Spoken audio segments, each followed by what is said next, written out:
Sound Envision.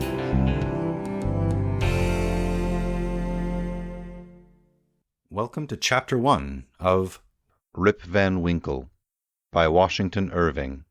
Links to where you can purchase the full audiobook narrated by Jason William Bayless on your preferred platforms are in the description below. Don't forget to like and subscribe if you appreciate this kind of content. Rip Van Winkle, a posthumous writing of Diedrich Knickerbocker. By Woden, god of Saxons, from whence comes Wednesday, that is, Woden's day. Truth is a thing that ever I will keep, unto thilke day in which I creep into my sepulchre. Cartwright. The following tale was found among the papers of the late Diedrich Knickerbocker, an old gentleman of New York, who was very curious in the Dutch history of the province and the manners of the descendants from its primitive settlers. His historical researches, however, did not lie so much among books as among men, for the former are lamentably scanty on his favorite topics, whereas he found the old burghers, and still more their wives, rich in that legendary lore, so invaluable to true history. Whenever, therefore, he happened upon a genuine Dutch family, snugly shut up in its low-roofed farmhouse, under a spreading sycamore, he looked upon it as a little clasped volume of black-letter, and studied it with the zeal of a bookworm. The results of all these researches was a history of the province, during the reign of the Dutch governors, which he published some years since. There have been various opinions as to the literary character of his work, and, to tell the truth, it is not a whit better than it should be. Its chief merit is its scrupulous accuracy, which indeed was a little questioned on its first appearance, but has since been completely established, and it is now admitted into all historical collections as a book of unquestionable authority. The old gentleman died shortly after the publication of his work, and now that he is dead and gone, it cannot do much harm to his memory to say that his time might have been much better employed in weightier labors. He, however, was apt to ride his hobby his own way, and though it did now and then kick up the dust a little in the eyes of his neighbors, and grieve the spirit of some friends, for whom he felt the truest deference and affection, yet his errors and follies are remembered more in sorrow than in anger, and it begins to be suspected that he never intended to injure or offend. But however his memory may be appreciated by critics, it is still held dear among many folks, whose good opinion is well worth having, particularly by certain biscuit makers, who have gone so far as to imprint his likeness on their New Year cakes, and have thus given him a chance for immortality almost equal to the being stamped on a Waterloo medal or a Queen Anne's farthing. Whoever has made a voyage up the Hudson must remember the Catskill Mountains. They are a dismembered branch of the great Appalachian family, and are seen away to the west of the river, swelling up to a noble height, and lording it over the surrounding country. Every change of season, every change of weather, indeed every hour of the day produces some change in the magical hues and shapes of these mountains, and they are regarded by all the good wives, far and near, as perfect barometers. When the weather is fair and settled, they are clothed in blue and purple, and print their bold outlines on the clear evening sky. But sometimes, when the rest of the landscape is cloudless, they will gather a hood of gray vapors about their summits, which, in the last rays of the setting sun, will glow and light up like a crown of glory. At the foot of these fairy mountains, the voyager may have descried the light smoke curling up from a village, whose shingle roofs gleam among the trees, just where the blue tints of the upland melt away into the fresh green of the nearer landscape. It is a little village of great antiquity, having been founded by some of the Dutch colonists in the early times of the province, just about the beginning of the government of the good Peter Stuyvesant, may he rest in peace, and there were some of the houses of the original settlers standing within a few years, built of small yellow bricks, brought from Holland, having latticed windows and gable fronts, surmounted with weathercocks. In that same village, and in one of these very houses, which, to tell the precise truth, was sadly time-worn and weather-beaten, there lived, many years since, while the country was yet a province of Great Britain, a simple, good-natured fellow of the name of Rip Van Winkle. He was a descendant of the Van Winkles who figured so gallantly in the chivalrous days of Peter Stuyvesant, and accompanied him to the siege of Fort Christina. He inherited, however, but little of the martial character of his ancestors. I have observed that he was a simple, good-natured man. He was, moreover, a kind neighbor, and an obedient henpecked husband. Indeed, to the latter circumstance might be owing that meekness of spirit which gained him such universal popularity, for those men are apt to be obsequious and conciliating abroad who are under the discipline of shrews at home. Their tempers, doubtless, are rendered pliant and malleable in the fiery furnace of domestic tribulation, and a curtain lecture is worth all the sermons in the world for teaching the virtues of patience and long-suffering. A termagant wife may, therefore, in some respects, be considered a tolerable blessing, and, if so, Rip Van Winkle was thrice blessed. Certain it is that he was a great favorite among all the good wives of the village, who, as usual with the amiable sex, took his part in all family squabbles, and never failed, whenever they talked those matters over in their evening gossipings, to lay all the blame on Dame Van Winkle. The children of the village, too, would shout with joy whenever he approached. He assisted at their sports, made their playthings, taught them to fly kites and shoot marbles, and told them long stories of ghosts, witches, and Indians. Whenever he went dodging about the village, he was surrounded by a troop of them hanging on his skirts, clambering on his back, and playing 1,000 tricks on him with impunity, and not a dog would bark at him throughout the neighborhood. The great error in Rip's composition was an insuperable aversion to all kinds of profitable labor. It could not be for want of assiduity or perseverance, for he would sit on a wet rock with a rod as long and heavy as a Tartar's lance, and fish all day without a murmur, even though he should not be encouraged by a single nibble. He would carry a fowling piece on his shoulder for hours together, trudging through woods and swamps, and up hill and down dale, to shoot a few squirrels or wild pigeons. He would never refuse to assist a neighbor, even in the roughest toil, and was a foremost man in all country frolics for husking Indian corn, or building stone fences. The women of the village, too, used to employ him to run their errands, and to do such little odd jobs as their less obliging husbands would not do for them. In a word, Rip was ready to attend to anybody's business but his own. But as to doing family duty and keeping his farm in order, he found it impossible. In fact, he declared it was of no use to work on his farm. It was the most pestilent little piece of ground in the whole country. Everything about it went wrong, in spite of him. His fences were continually falling to pieces. His cow would either go astray or get among the cabbages. Weeds were sure to grow quicker in his fields than anywhere else. The rain always made a point of setting in just as he had some outdoor work to do, so that though his patrimonial estate had dwindled away under his management acre by acre until there was little more left than a mere patch of Indian corn and potatoes, yet it was the worst conditioned farm in the neighborhood. His children, too, were as ragged and wild as if they belonged to nobody. His son, Rip, an urchin begotten in his own likeness, promised to inherit the habits, with the old clothes, of his father. He was generally seen trooping like a colt at his mother's heels, equipped in a pair of his father's cast-off galligaskins, which he had much ado to hold up with one hand, as a fine lady does her train in bad weather.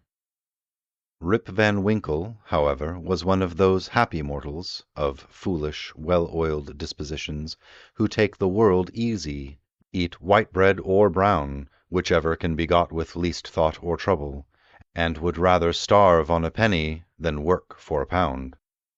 If left to himself, He would have whistled life away in perfect contentment. But his wife kept continually dinning in his ears about his idleness, his carelessness, and the ruin he was bringing on his family. Morning, noon, and night, her tongue was incessantly going, and everything he said or did was sure to produce a torrent of household eloquence. Rip had but one way of replying to all lectures of the kind, and that, by frequent use, had grown into a habit. He shrugged his shoulders, shook his head, cast up his eyes, but said nothing. This, however, always provoked a fresh volley from his wife, so that he was fain to draw off his forces, and take to the outside of the house, the only side which, in truth, belongs to a henpecked husband. Rip's sole domestic adherent was his dog Wolf, who was as much henpecked as his master. For Dame Van Winkle regarded them as companions in idleness, and even looked upon Wolf with an evil eye as the cause of his master's going so often astray. True it is, in all points of spirit befitting an honorable dog, he was as courageous an animal as ever scoured the woods. But what courage can withstand the evil-doing and all-besetting terrors of a woman's tongue? The moment Wolf entered the house, his crest fell, his tail drooped to the ground, or curled between his legs. He sneaked about with a gallows air, casting many a sidelong glance at Dame Van Winkle, and at the least flourish of a broomstick or ladle he would fly to the door with yelping precipitation. Time grew worse and worse with Rip Van Winkle as years of matrimony rolled on. A tart temper never mellows with age, and a sharp tongue is the only edged tool that grows keener with constant use. For a long while he used to console himself, when driven from home, by frequenting a kind of perpetual club of the sages, philosophers, and other idle personages of the village, which held its sessions on a bench before a small inn, designated by a rubicund portrait of His Majesty George III.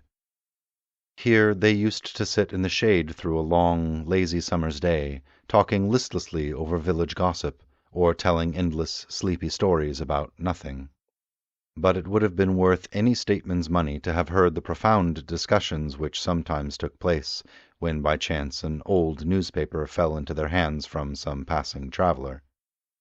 How solemnly they would listen to the contents, as drawled out by Derrick Van Bummel, the schoolmaster, a dapper, learned little man, who was not to be daunted by the most gigantic word in the dictionary, and how sagely they would deliberate upon public events, some months after they had taken place. The opinions of this junto were completely controlled by Nicholas Vedder, a patriarch of the village, and landlord of the inn, at the door of which he took his seat from morning till night, just moving sufficiently to avoid the sun, and keep in the shade of a large tree, so that the neighbors could tell the hour by his movements as accurately as by a sundial.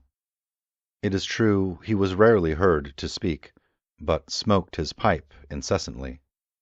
His adherents, however, for every great man has his adherents, perfectly understood him, and knew how to gather his opinions.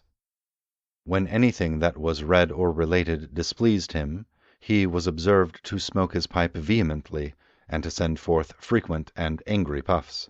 But when pleased, he would inhale the smoke slowly and tranquilly, and emit it in light and placid clouds, and sometimes, taking the pipe from his mouth, and letting the fragrant vapor curl about his nose, would gravely nod his head in token of perfect approbation.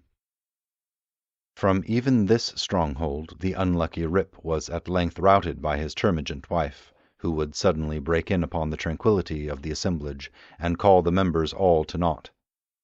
Nor was that august personage, Nicholas Vedder himself, sacred from the daring tongue of this terrible virago, who charged him outright with encouraging her husband in habits of idleness. Poor Rip was at last reduced almost to despair, and his only alternative, to escape from the labor of the farm and the clamor of his wife, was to take gun in hand and stroll away into the woods. Here he would sometimes seat himself at the foot of a tree, and share the contents of his wallet with Wolf, with whom he sympathized as a fellow-sufferer in persecution, "Poor wolf," he would say, "thy mistress leads thee a dog's life of it, but never mind, my lad, whilst I live thou shalt never want a friend to stand by thee." Wolf would wag his tail, look wistfully in his master's face, and if dogs can feel pity, I verily believe he reciprocated the sentiment with all his heart. In a long ramble of the kind, on a fine autumnal day, Rip had unconsciously scrambled to one of the highest parts of the Catskill Mountains. He was after his favorite sport of squirrel shooting, and the still solitudes had echoed and re-echoed with the reports of his gun. Panting and fatigued, he threw himself, late in the afternoon, on a green knoll covered with mountain herbage that crowned the brow of a precipice. From an opening between the trees he could overlook all the lower country for many a mile of rich woodland. He saw at a distance the lordly Hudson, far, far below him, moving on its silent but majestic course, with the reflection of a purple cloud or the sail of a lagging bark, here and there sleeping on its glassy bosom, and at last losing itself in the blue highlands. On the other side he looked down into a deep mountain glen, wild, lonely, and shagged, the bottom filled with fragments from the impending cliffs, and scarcely lighted by the reflected rays of the setting sun. For some time Rip lay musing on this scene. Evening was gradually advancing. The mountains began to throw their long blue shadows over the valleys. He saw that it would be dark long before he could reach the village, and he heaved a heavy sigh when he thought of encountering the terrors of Dame Van Winkle. As he was about to descend, he heard a voice from a distance hallooing, "Rip Van Winkle! Rip Van Winkle!" He looked around, but could see nothing but a crow winging its solitary flight across the mountain. He thought his fancy must have deceived him, and turned again to descend, when he heard the same cry ring through the still evening air. "Rip Van Winkle! Rip Van Winkle!" At the same time Wolf bristled up his back, and giving a low growl, skulked to his master's side, looking fearfully down into the glen. Rip now felt a vague apprehension stealing over him. He looked anxiously in the same direction, and perceived a strange figure slowly toiling up the rocks, and bending under the weight of something he carried on his back. He was surprised to see any human being in this lonely and unfrequented place, but supposing it to be some one of the neighborhood in need of his assistance, he hastened down to yield it. On nearer approach, he was still more surprised at the singularity of the stranger's appearance. He was a short, square-built old fellow, with thick, bushy hair and a grizzled beard. His dress was of the antique Dutch fashion, cloth jerkin strapped round the waist, several pairs of breeches, the outer one of ample volume, decorated with rows of buttons down the sides and bunches at the knees. He bore on his shoulders a stout keg that seemed full of liquor, and made signs for Rip to approach and assist him with the load.